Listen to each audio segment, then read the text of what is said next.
মোৰ জীৱনৰ প্ৰথমখন চলচ্চিত্ৰ যৌৱনা মণিকৰে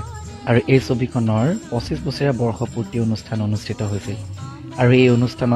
অনুষ্ঠান পৰিৱেশন কৰিবৰ বাবে আমি সকলোৱে ঝংকাৰত মিলিত হৈ খুব সুন্দৰকৈ আমি ৰিহাৰ্চেল কৰিছিলোঁ আৰু এই অনুষ্ঠান অনুষ্ঠিত হৈছিলে শ্ৰীমন্ত শংকৰদেৱ কলাক্ষেত্ৰত আৰু তাতেই শ্ৰদ্ধাৰ অশোক কুমাৰ বিষয়া আংকলে এনাউন্স কৰিছিলে ঘোষণা কৰিছিলে যে তেওঁ আৰম্ভ কৰিব যৌৱনা মণিকৰে পাৰ্ট 2 আৰু সেই কথা মৰ্মে আগৰ ছবিখনৰ দৰে দুৰ্গা পূজাতেই প্ৰথম স্ক্ৰিপ্টৰ পূজা আৰম্ভ হৈছিল